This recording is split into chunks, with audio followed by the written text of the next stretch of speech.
Hi, good evening. And I love to wish good morning because morning brings more hope, more energy, more expectation. Welcome to the Pankaj show. And today, Mrs. Trish is with us, who is communication and speaking expert. She is public speaking expert and the coach. She is award-winning author, speaker, and coach from Australia. See, when digital word was not there, it was very difficult to get the wisdom of somebody who is sitting seven ocean far away from us, who's sitting in even in the other city. Now Trish is with us today from the Australia, and our audience is from entire globe. So welcome Trish with me.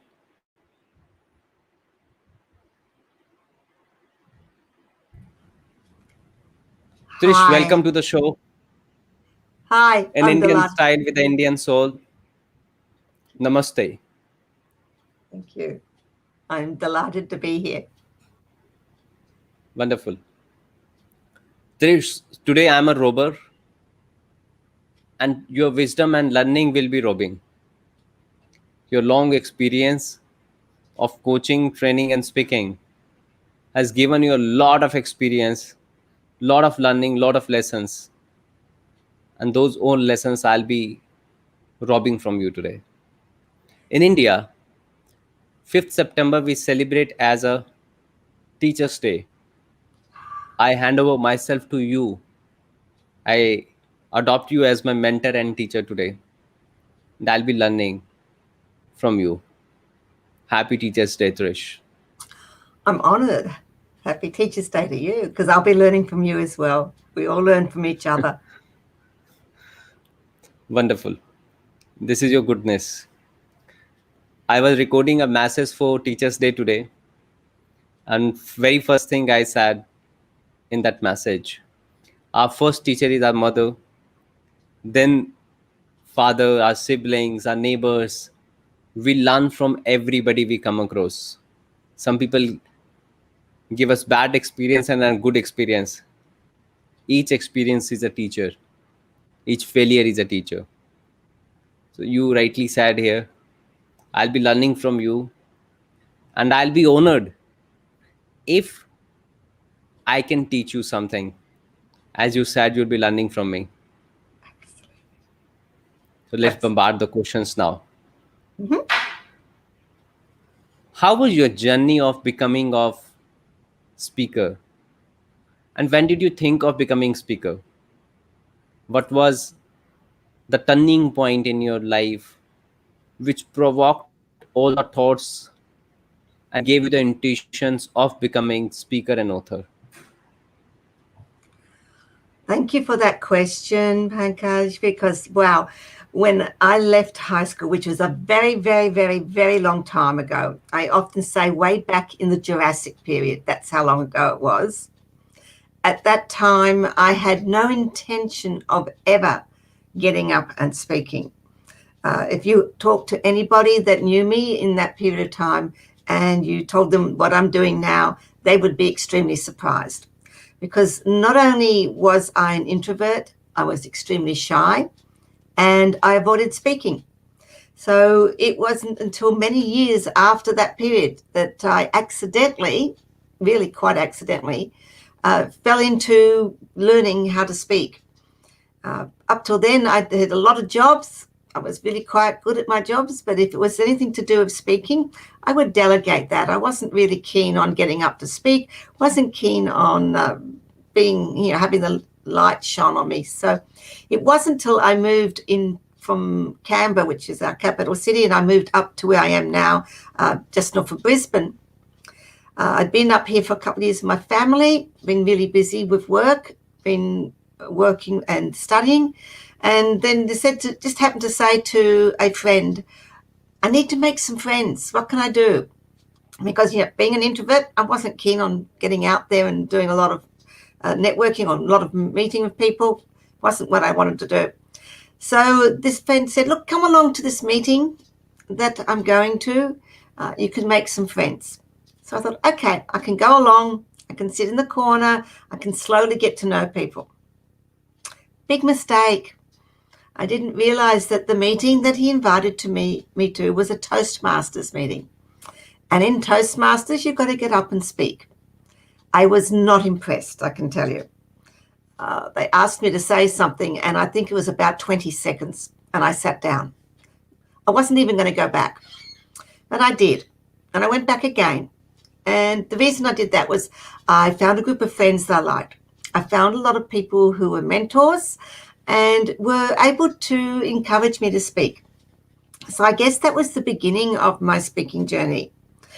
From there, I learnt to get up and speak. I've learnt to train, and I discovered that I absolutely loved it. It was something that I hadn't realized, but I did love it. So that was done through mentors. And it got to a period of time. I've actually been in Toastmasters 25 years now. I still go back because that's where I go to practice and keep my skills up.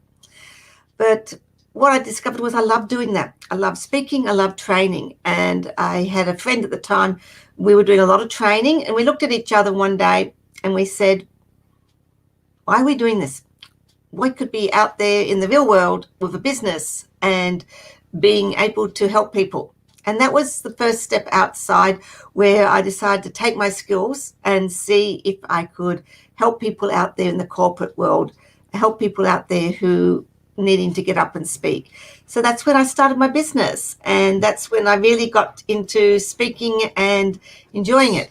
It's a long journey, and from there it became a point where I had to believe in myself, and that was when I really started to own what I was doing. It's not until you believe in yourself and you own really your own message, your expertise, what you do, that you become really empowered.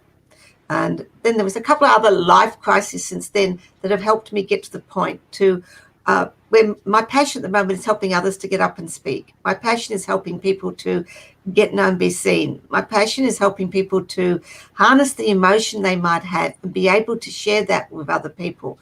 And that comes from my life experience as a speaker, understanding how speaking and communication really underpins everything you do, not only in your life, but in your career, in your business, but even just being able to go up to the school and speak with the teacher for your child. If you know how to harness your message, construct a really great presentation, great conversation, you can go up and be able to persuade, to communicate. And those are the skills you get from speaking. Right. That's how you got into the speaking industry. That's Mean how.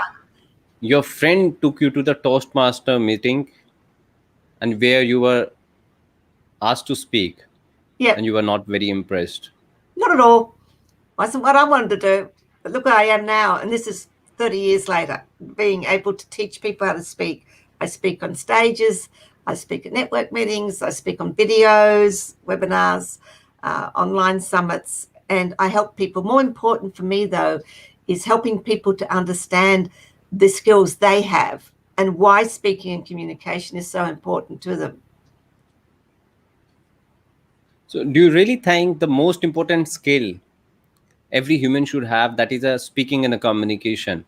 And if you think so, why do you say speaking and a communication the most important skill? Look, we all want to communicate with people. It doesn't matter what we do. We need to open our Hmm. mouths and speak. We need to communicate. It doesn't matter whether you're a student at school and you leave school, leave college, leave university, you get out in the real world. The first thing you're going to be doing is going for an interview to get a job, an interview to get a position. Part of that interview is being able to stand out from everybody else.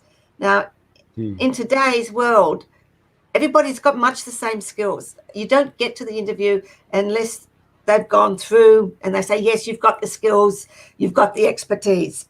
But the person they're going to choose is the person that stands out in that 15 minutes, 30 minutes at the interview. And that's the person who is able to answer the questions at that interview coherently, concisely, and competently. That's the person that is going to be able to say, pick me because I am of value to your organization. That is where you're going to stand out from everybody else who's got the same degrees, same experience, same life as you. And the only way you're going to do that is being able to communicate clearly. And speaking skills will give you that. I say to people, when you learn to speak on a speaking journey, everything you learn on that speaking journey is completely transferable to life skills, career skills, business skills. Being able to overcome your nerves, which is one of the first things you need to be able to look at to get up and speak for many. It's being able to get all that adrenaline and all those nervous energy to be able to harness that. And I call it 60 seconds of insane courage, being able to take a deep breath, say, yes, I can do this, and get up and speak.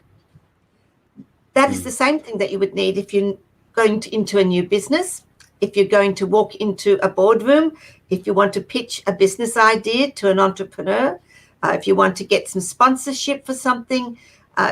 All of those things are going to be situations where you need to be able to control your nerves, to be able to get up there and say, this is what I want. This is my message.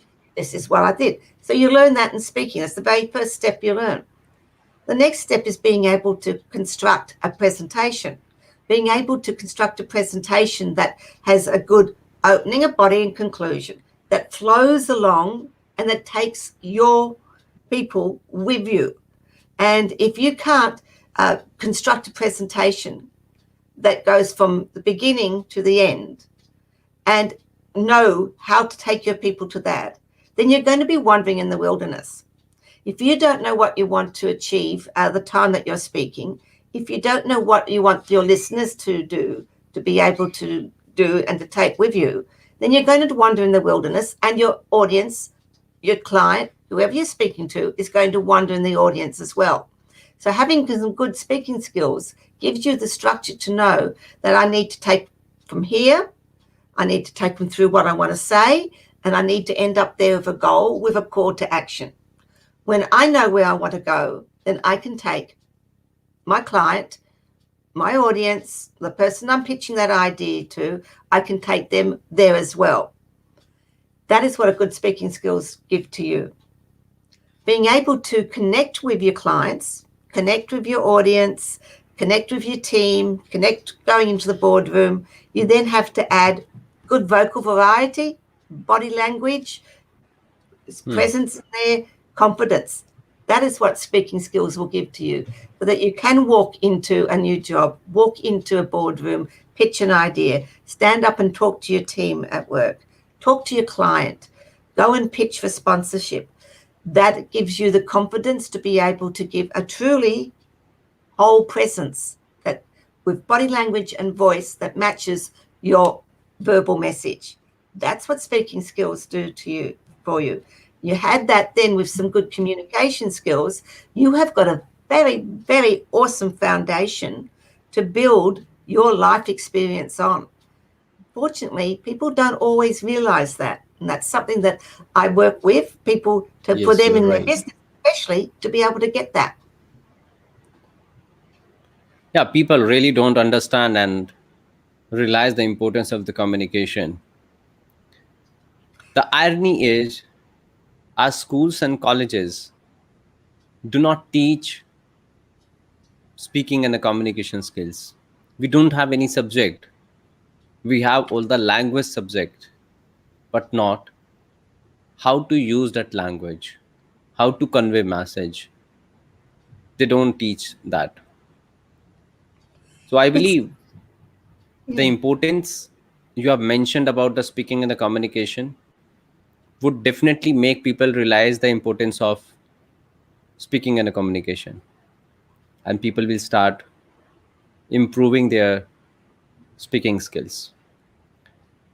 A powerful speaking skills can make anybody a personal brand, and your clients start trusting you more if you convey your message in the right way. Look, So business, Trish, yeah, come. mhm, I say business is all about like, knowing, and trusting nowadays. in everything you want to do, whether it's a business or whether it's selling yourself, to be able to get a job, to be able to be in a business, it's all about like, knowing and trust and building that. And you can't build that unless you communicate. And Yeah, communication we has, cannot build that, right? yeah,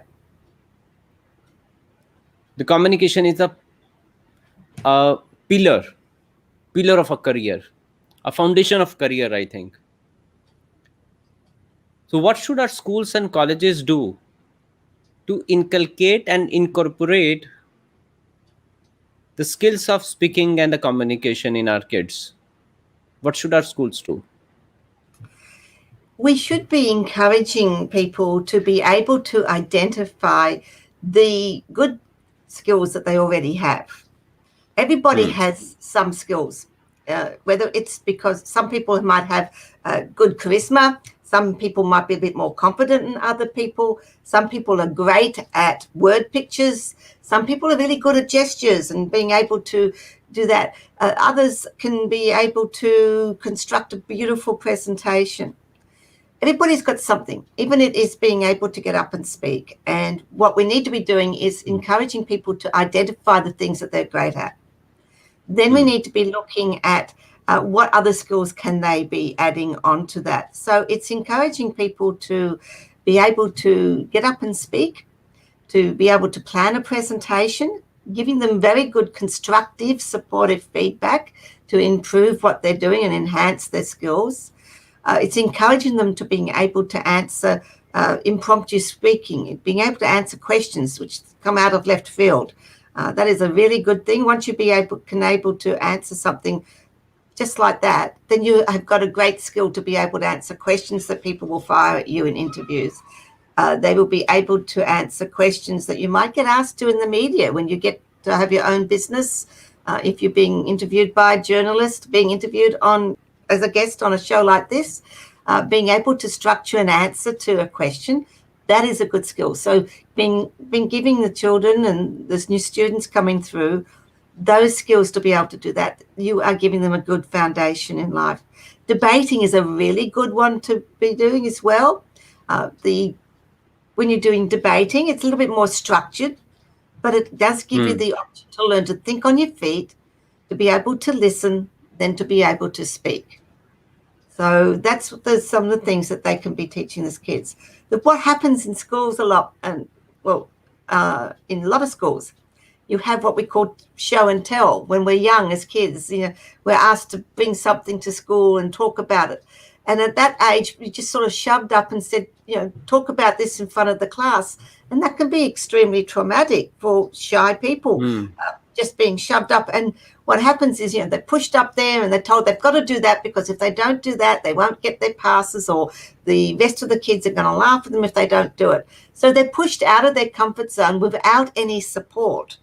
And quite often when I'm working with people later on and we talk about what is that fear, what's stopping you from speaking, what's stopping you from sharing your message, we work back and we find, well, it's probably something like that. Way back when they were young, they were traumatized because they didn't want to speak. They were extremely shy and they were pushed in front of the class, or they saw a friend of theirs, having to get up and speak, and it just was so nerve-wracking for them that they decided, I'm never going to do that.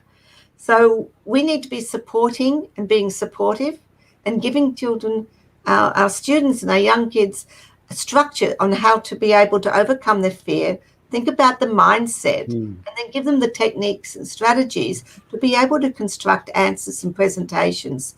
So then when you can get up and speak, the byproduct of that is a confidence to be able to do anything else you want to do. And that's what we need to be giving our children. They have all of this energy, all of these great ideas, the young people coming through, but they don't know how to communicate that, to be able to get backing, to start a new business. And that's where speaking communication comes in. So if they're giving those skills, then they're going to be a lot further ahead than other people.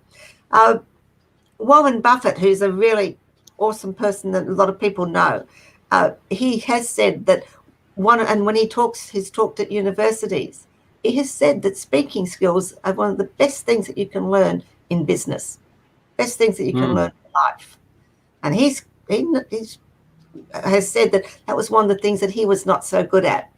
And that's what he had to get work to do. And look where he is now.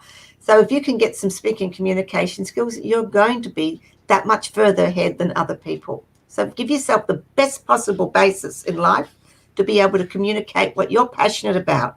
So if you can't communicate your passion, you can't tell people what you want to do, then it's not going to happen. No matter how Right. much of an idea you've got, it's just not going to happen. Right. So our schools and colleges should give more and more chances to the students to speak Yep. through debates, extempore, declamation competitions, and Yep. impromptu. That's Yep. how the students start speaking. And along with this, constructive feedback. Because without Positive. feedback, children don't know where to improve and what to learn more. Absolutely. I think that's getting good feedback, which is constructive and positive, is one of the best ways to grow. You learn from your challenges. There's no failures in speaking. There's no failures in life. All they are lessons that you can learn. And what I often say to my mentoring clients is that you look back to see what you could have done differently, why it didn't work. You take that lesson, and then you take that lesson and you put that into place to move forward. If we don't move forward, we don't take those lessons, we're going to stagnate in life and we're not going to get where we want to be. So everything we do in life is a lesson that we can use to move forward and grow. If you don't grow, Hmm. you're not going to get anywhere. And speaking's an integral part of that. Right.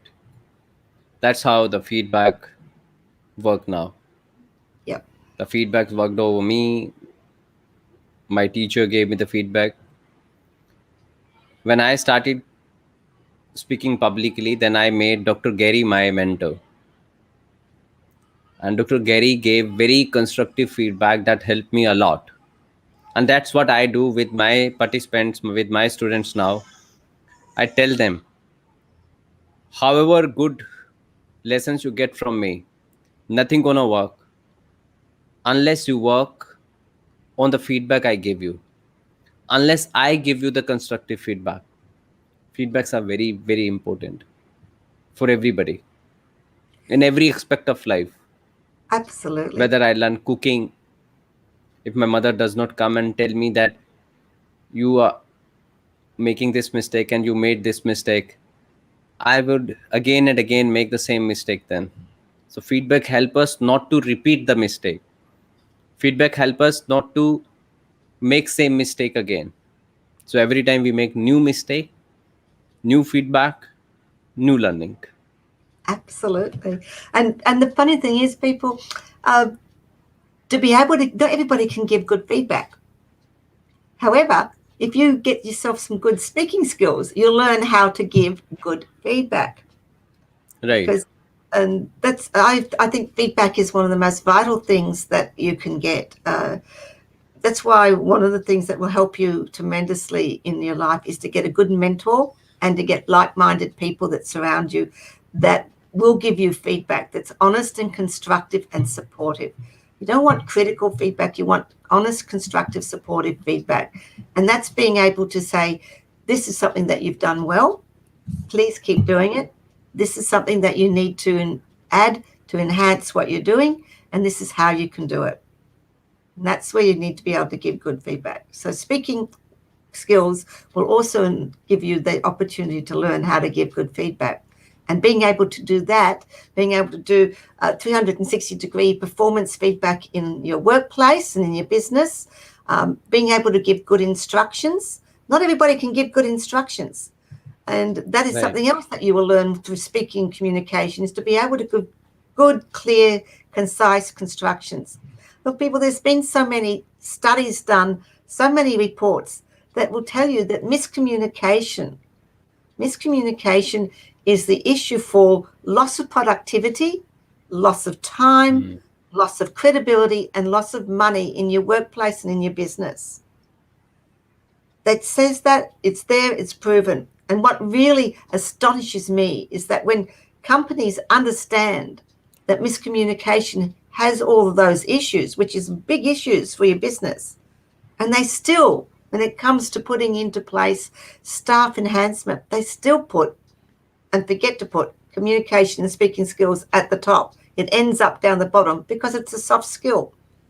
There's a fascinating reason when they do that, because they'll tell you in their statistics and reports when you talk to them, oh yes, we need communication. It's one of the biggest things that's a problem in our business because we're not getting clear communication up and down. But then they fail to put into place things to give their staff good communication skills. This communication has been proven. Loss of time, loss of money, loss of productivity, and most importantly, the biggest thing, I think, is loss of credibility. It takes you a long time to build up credibility, either as an entrepreneur, a sole business owner, working in a business. Credibility takes a long time to build up. It can be easily destroyed. If you don't have good communication speaking skills, you can very easily destroy it if you don't get your communication clear. That to me is a really good reason for being able to get some good personal growth by having speaking skills. The communication skills can not only destroy the credibility, but can destroy the relationships. Absolutely. I've seen a lot of families are being broken today just because of the wrong communication. And the communication, some people understand just to convey the message of the communication. When you're listening, you're the part of communication. The true communication happen when I speak and the person I'm speaking to listens to me so very carefully, builds the empathy before she responds or reacts to my message. But I've seen a lot of people don't listen to understand today. They don't listen to build the empathy and respond. They just listen to reply. Absolutely. Look, communication is two parts. There's the speaking and the listening, as you've just said. But one of the things that stops people is that they don't listen actively. They hear. And one of the things I say is when you wake up in the morning and you listen to a chorus of birds singing, you hear beautiful music. But if you concentrate and listen actively, you can identify one bird singing in that chorus. And that's what you need to be doing in communication. When people are communicating with you, asking you a question, one of the things we do a lot is that before that question is even finished, we're too busy thinking in our head, what do I need to know? Oh my gosh, that person asked me a question. I didn't want to be asked that question. And you're thinking all of that. And then you open up your mouth and you give some sort of answer. And quite often you will answer the question you thought you heard, but not the one that was heard. So if you give yourself that time to listen to a question all the way through. And then I say the second thing you should do is clarify. Too often people won't clarify because not everybody can ask questions clearly. So if you're not sure what that question is, actually clarify. You will come across a lot more competent, a lot more professional if you take the time to clarify that is the question that that person wants answered, rather than stumble in and give half an answer. So you listen, then you clarify, and then you think. Because you can think a lot quicker in your head than the time that goes out there. So you've got some time to think about, what is it do I know? How can I answer this question? And then you answer. It doesn't take that long. It sounds like a long time in the process, but it doesn't take that long. And what that does mean that you are actually focusing exactly on what that person is asking. And that is respect to the person that you're speaking with. You listen to them, you're giving them respect to find out exactly what you need to be able to give them the answer they're after. So communication is speaking and listening. And we often forget about the listening. So why don't we listen? Why I, spoke about the listening here, because many of our audience who are watching this program and the show right now, they must be understanding the communication just mean to speak. So I wanted to give them the message the communication is not only about speaking, it is even about listening very carefully, then getting the empathy, clarifying before you respond, before you answer. Because Absolutely. people need to understand what communication is. It's a So, two-way Trish, street. Yeah. how did you come across the Power of Why book? 23 Ah, authors have authored this book. And how did you that's get a chance to write in this? How this process happened? 23 authors came together, that also all from the different countries, and authored one piece of book which became bestseller before its launch even. that was an example of an awesome journey. One of the things that I do in my business that I'm very passionate about is helping people to get known, be seen. I work with people to make it easy for their clients to find them. I help them to be able to make speaking easy and have that confidence to connect with their clients. So part of that is looking for opportunities of how you can be in a variety of different places. So sometimes that's networking, sometimes that's speaking in front of big groups, and sometimes it is, especially in these interesting times, is going online and having the courage to take opportunities. So how I ended up in that book was a complete opportunity that came way out of left field. It wasn't something I was anticipating to do. What I had did was say yes to someone who said to me, "Would you like to speak on an online summit?" So I thought, yeah, I'm up for taking opportunities, and I like to speak and share my message. So that's all I did, was to speak on an online summit.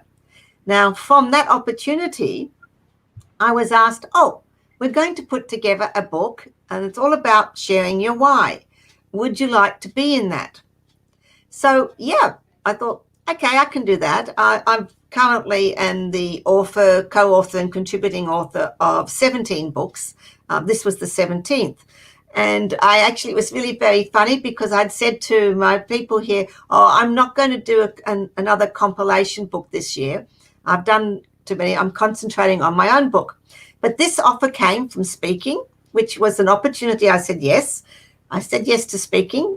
That was an opportunity I love to do. Had a great time doing that. And then Furby asked me, "Would you like to be in this book?" And I thought, okay, I can do that. I don't mind sharing my why. And it was an awesome experience. And it's one that I share with a lot of my clients, because this book, this concept of this book of let's ask people to be in it, to the time that it was put up as a finished product, and all the authors had put the title had been done, the book cover had been done, all the authors had contributed their chapters, was done in 2 weeks. Now that is an Oh, awesome time. You don't usually get a compilation book up that quickly. Now this is an example hmm. of what happens when you have communication, when you have a group of people focused on achieving a goal, and you have everybody being encouraged to contribute and to be part of that project. When you've got a team like that, with the communication, the contribution, the focus and the goal, that's what you can achieve. To get a book from concept, authors all done, chapters in, edited, title done, cover done, up on Amazon, there's a pre-sale in 2 weeks, is an enormously awesome concept. And that's what I've thoroughly enjoyed about the whole process, was seeing a whole group of people being able to achieve, when you've got focused goal, great direction, good teamwork, communication between everybody to achieve something. And right around the world, global people. There's people from Switzerland, England, Canada, India, Australia, America. I think there's someone from Jamaica as well. There's a whole lot of people. But this is what happens when you came to that. And it's an awesome book. Absolutely love it. It's 23 people sharing why they're doing what they're doing. And that's extremely powerful. So there was a lot to take away from this book, not only the fun that I had writing my chapter, but as I said, the fun and honor to be part of an awesome group that were able to focus and achieve something that usually takes a lot longer than 2 weeks. I can tell you, I've done compilation books, and they can take anywhere from to a few months up to 6, 7, 8 months even to complete, because you're pulling together. So to do it in 2 weeks is an awesome, awesome testament to a group of people that are awesome ladies. Wonderful.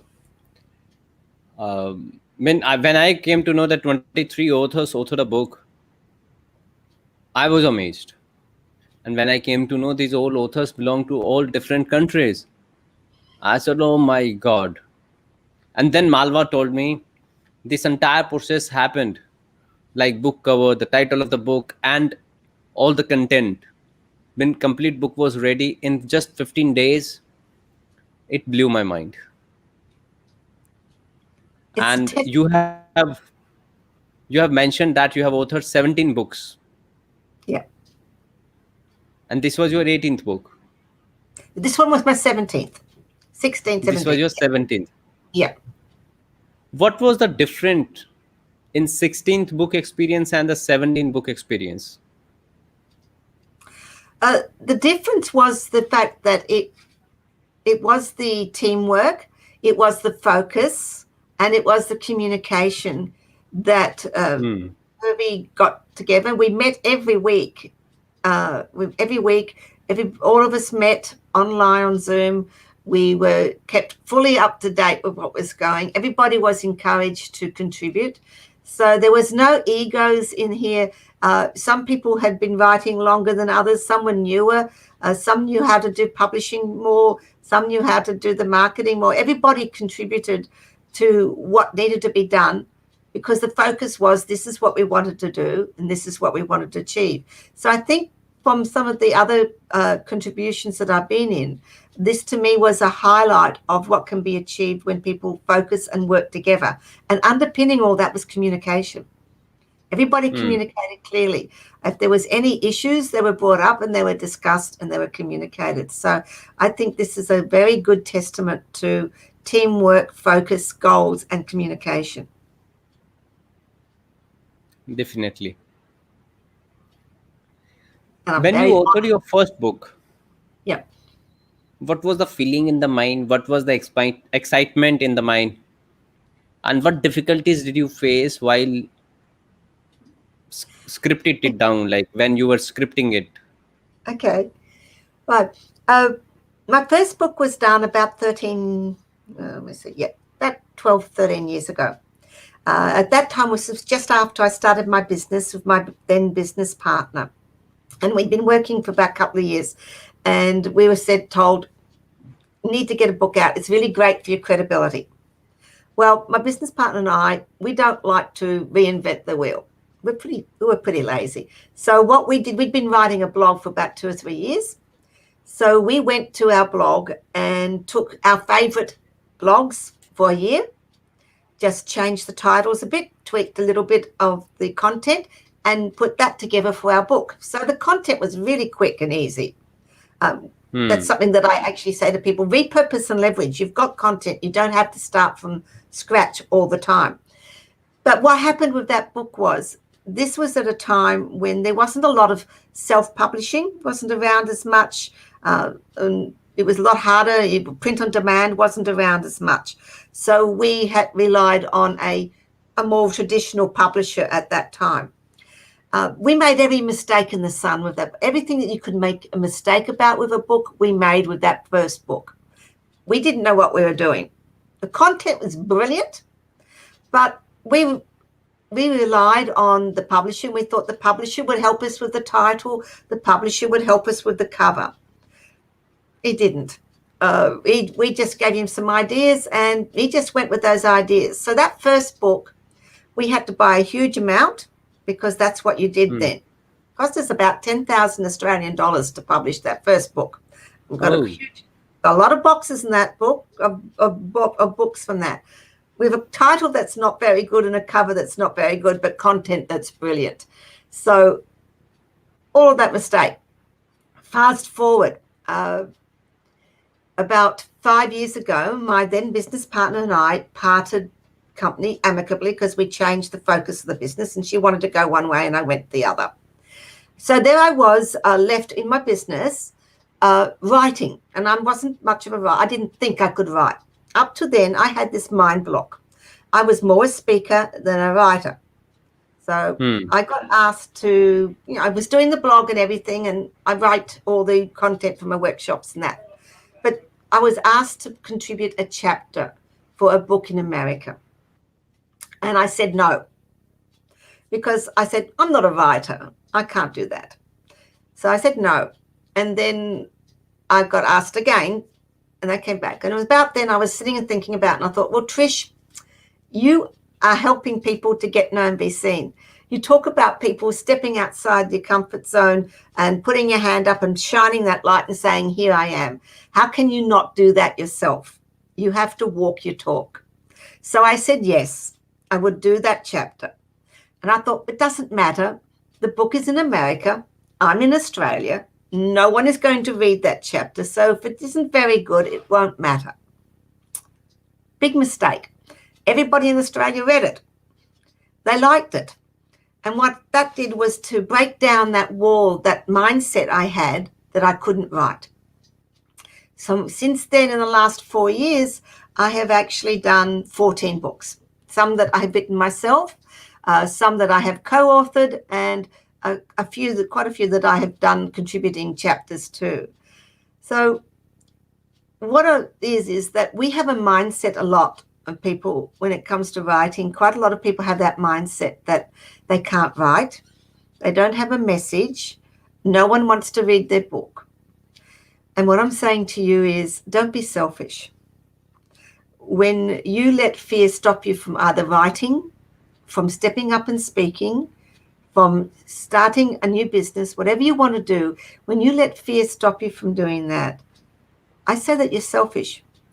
Because unless you take your 60 seconds of insane courage, write that first book, write that chapter, step up and speak, open your business, go and do something online, unless you do that, you don't know that one word, a phrase, a sentence, part of your book could be something that someone out there needs to hear. And when you're selfish and let fear stop you, then you could be stopping them from hearing those words that they need to hear to change their lives. So don't let that do that. Step up and write. And the best thing I can say to you for writing is just start. Start writing, get some mentors, and the first place to do it is do a chapter. Be part of a contribution, because that means you just only have to do one little chapter, and that's part of the whole book. And you are an author, whether you do one chapter, co-author book, or your whole book. As soon as you have that published, you are an author, and that raises your credibility just that little bit more than someone else, and it opens up opportunities and doors that you never realize. So just do it. Right. Learning after your first book. When we do anything first time, we analyze, introspect, and then we find out, okay, I made this mistake, I made this mistake, I made this mistake. That's what we do not repeat in a second book. That's right. In second attempt. Each time. So one mistake.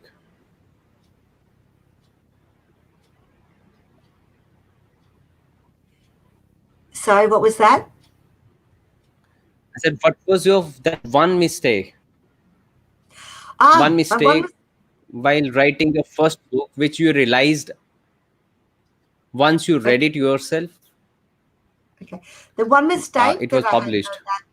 Yep. The one mistake I made was trusting someone that didn't have that didn't give us the support we wanted. That didn't give us the feedback, and I didn't ask enough questions about what they did. So my mistake was trusting them to give me support and give me feedback on the title of the book and the cover of the book. The title of the book and the cover of the book is just as important as your content. The other thing that I didn't make that mistake, but one that I tell people never to do, is always get a good editor. When you're writing a book, it's really important to have a good editor that looks at the book and corrects grammar, corrects anything that's not flowing right. An editor will make sure that your book will be readable and it goes the right way. I've seen people, especially nowadays when we can self-publish and print on demand, people think that they can just write it quickly and get it out there. Whatever you write, always get someone to read and then get someone to edit, because it doesn't matter how good your content, your message is and what you want to put up here. If you put it down and it's not readable and it's got too many mistakes in it, people are not going to read it. And it's going to. So the best thing you can ever do is to get a good editor and get some second readers to make sure that your writing is readable. And then just publish it and do it. Don't let fear stop you. Right. If somebody is an aspiring public speaker, a budding public speaker, what 5 things he should keep in his mind while he is structuring his speech? 5 things. Okay. First thing, don't let fear stop you. Nerves are okay. You need nerves when you speak. If you talk to anybody that's a good speaker and you ask them, do you get nervous? You'll get 3 answers, 1 or 3 answers. They'll either tell you, no, they don't get nervous, but they do, and they don't want you to know because they're supposed to be a good speaker. They'll tell you, yes, I do get nervous because I need to be nervous because that nervous energy will give me the adrenaline to be able to get up there and speak. Or they'll tell you, no, I don't get nervous, and they don't have any nerves. And you listen to their presentation and it will be very bland and pretty boring. So it's okay for you to be nervous. You just need to use that nervous energy to give you the charisma, the courage to open that mouth for the first time and say those words and connect with your audience. So nerves are fine. Just make sure that you use them, learn how to use them to become what you need to do. Know your audience. Know whom you're speaking with. Know what they're doing, and use language that connects with that audience. Ask some questions when you're asked to speak to an event. Find out who's going to be there. What is it that they want? What is the tone of people? Because it's no good going and speaking about something that is not what those people are expecting to hear. Structure your presentation. Know how long you've got to speak and make sure that you do your presentation within that time frame. Know the goal that you want. When at this particular time with this audience and the time frame, what is my message? What is it that I want that audience to take away at the end of the 10 minutes, 30 minutes that I'm speaking? Always include a call to action at the end. I don't know how many times I hear awesome speakers speak and they will give you everything. They're powerful, they give all their presentation and they will sum up with a lovely conclusion, but they leave their audience hanging. They don't tell them what to do with it. Now that call to action can be merely, I've shared some things with you. I would like you to go away and think about it. It could be, take these away, change what you're doing. Whatever it is, you need to tell your audience at the end of that time what to do with what you've been telling them. So you've got to take them on a journey, make sure that you achieve your goal, and then tell them what to do with it. There's got to be some sort of call to action. I don't know, I've lost how many times I've lost out of my fingers. But the other thing that you need to be doing as a speaker is to remember that there is a whole package. It's not just the words that you have, it's your voice and your body language. If people can't hear you, if you speak too fast or you speak too slow, the beautiful message and words you've got are not going to come across. So watch where you're speaking, watch your tones, watch how fast you speak and be how audible. And then remember your body language. People will remember the non-verbals more than the verbal. So if your body language, your facial expressions, the way you stand doesn't match and support the words you're doing, people are going to be confused and they'll walk away thinking more about, well, that was the non-verbal, and they'll take that away. So make sure that the whole package is there. The last thing I want to say to you is that be you. You cannot be anybody else. You cannot be that famous speaker over there. You cannot be that awesome presenter over there. You can only be you. And Right. of the 20 years that I've been working with people and training people, interviewing people on my own blog talk radio, interviewing people on my web TV, whenever I ask the question, what makes a speaker memorable, I can guarantee the first or second answer was that they were genuine, they told a story, and I remembered that because they were genuine and presented their authentic person. I could see that they were real when they were speaking. So be you. You cannot be anybody else. Be you and share what your message and your passion is. Your audience will forgive a lot of techniques, all the strategies, if you are real. That will stand you in good stead. So just stand up there. Let people see your passion. Be you, share your message, and have some fun. Just enjoy it. Because if you don't enjoy it, you Right. don't want to be there. Your audience aren't going to listen to you. Right. So you said, like, first thing, it's not only about the words, it's about your body language, it's about your voice. I say words are just the content. Content is 7% important. And then comes voice, that is 38%. The rest is body language. And most of the speakers just remain busy developing the content. But they should develop their right body language, right gesture posture, and the right voice too. The second thing you said, know your audience well. Because unless we know our audience, we cannot structure our speech. We should know why are they listening to us? Why have they come to attend this seminar or webinar? We should know their expectation so that we can deliver the same or more than their expectation to them. Then you came, use the easy language or the words which connect with people easily, which I just gave the example before we started this interview, that one of my participants used affluent in place of rich, and I advised her to use rich, because rich is uh, the word which drives emotions. When you are using rich, people can imagine, visualize. Then you came and said call to action, mean good closing. Some of the speakers, they deliver very good message, their content is very nice, but they don't give anything in the end, that call to action. The closing is not up to that level.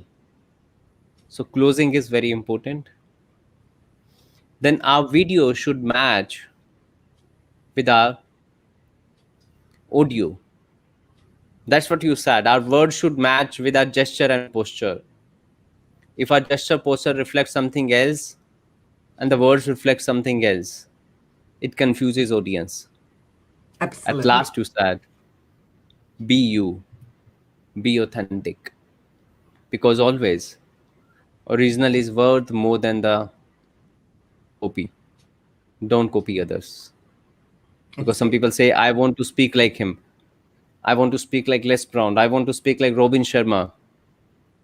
Nobody can speak like Les Brown and Robin Sharma. They have their own attitude. They have their own flow. They have their own way. You can be you. That's what you Absolutely. said, Trish, if I'm not wrong. That's absolutely right. Yes. So let's take this interview to the end now. And before I ask you the last question, I would like to tell our audience, if they want to ask something, they can drop their question in the comment section. I will pick the question. I'll read this question for the Trish, and she will be answering. And that's how you can rob the wisdom. So, Absolutely. all to you, audience. Now, my last question. In meanwhile, they come and ask us the question. During COVID-19, this speaking industry was entirely disrupted. All speaking assignments cancelled in the beginning. And now too, no seminar happening, no convention happening. At this point of time, what should a speaker do so that speaker keep making his livelihood easily? COVID-19 has basically disrupted the speaker's life a lot. Speakers mean to travel to speak in seminars, and that we have not been getting for a long time. What is the good thing COVID-19 has done in the favor of speaker, and how should speaker react to this to take the advantage of the same? I actually think that COVID-19 has given speakers an absolutely brilliant opportunity that they can reach out and grab. Because what COVID-19 has done has given us the direction to take our speaking online. And those speakers who have stepped up and looked for opportunities are actually reaping the rewards, because it's allowing us to reach a global audience more than what many of us may have been able to do. It's given us an opportunity to say, oh, I can speak on an online summit. There are a lot of online summits out there. When you speak on an online summit, you are reaching a global audience that you may not have thought about, may not have been. There's a lot of very top speakers that speak globally, but there are a lot of speakers that have only been speaking in their local area or nationally, or even just in their country and nationally. And this has given them an opportunity to step up and take that opportunity to speak globally, to be able to reach a wider audience. It's also allowed you, if you've been doing it right and taking other opportunities, there's more opportunities to speak on things like this, being interviewed on a variety of different, reaching wider audiences and different audiences that you may not have been aware of, as guests on podcasts. It's been hard for some speakers because speakers are used to speaking straight to an audience and bouncing ideas off the audience and getting that energy from the audience. So it's taken for some of them to be able to start speaking on videos, to be doing it online where they haven't actually got that audience. It's been a hard step for some people. But those who've done that and have been able to do that are actually earning good money speaking and online. Speakers are being paid to live stream into conferences. There's still conferences hiring speakers if you're prepared to live stream and do through video or do through live stream. So there's opportunities for that. There are opportunities everywhere. If you just take a deep breath, step back and look outside the boundaries of what you've been normally doing. So that's my point. COVID has been a great place for speakers to expand their repertoire and look for other opportunities. And they are there. If you are prepared to just take a deep breath, 60 seconds of insane courage and say, look, I'll try it this way. I have done live streaming from conferences and been paid for that. I have done a lot of online summits, some paid, some not paid. And it's all been an opportunity to be able to reach wider audiences and expand my experience in a completely different way by being open to opportunities. And as just explained before, an opportunity for speaking can also give you opportunities for other things. And that's how that compilation book came, from an opportunity for speaking. So for those of you who are speakers, new, experienced, more experienced, look for other opportunities. COVID is a really great opportunity thing. Yes, some of our stuff's all dried up, but there are other ways of doing it. Right. The COVID-19 has given us lot of opportunities. I have myself availed a lot of opportunities. I made my show, the Pangija show, Mhm. and I invite people, like-minded people like you, where we get to learn a lot. And today it was really learning session with you. I learned really a lot from you. I got to know a lot of things about speaking and the communication. Although I have been into this field for the last couple of years now, more than a decade, but today I got to know that I could learn a lot in the same field right now too. And I'm on a journey of learning. That's why I interview, so that I learn a lot. And this gives an opportunity to our audience also to learn.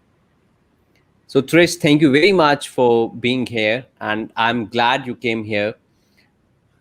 This is the time we say hello, mean namaste in Hindi, in the Mm. India, and when we say dhanyavad, mean thank you, we again join our heart. So, I am grateful and thankful to you that you simply said yes when I asked you to come on the show. Thank you very much for receiving and accepting the invitation to come to the show, and you made it live, and it was a wonderful session, wonderful learning with you. Thank you. It's been my absolute delight to be here. Thank you for giving me that opportunity. And thank you to the audience too, because without you, we are nothing. We are nothing. Mean we are nothing. I cannot be the speaker without the audience. Same with the Trish. Like without audience, we are zero. So thank you to the audience who every Saturday come live, watch us, ask questions, and they even share our live streaming. So thank you to all the audience, fans, and the followers. Thank you so much. Thank you.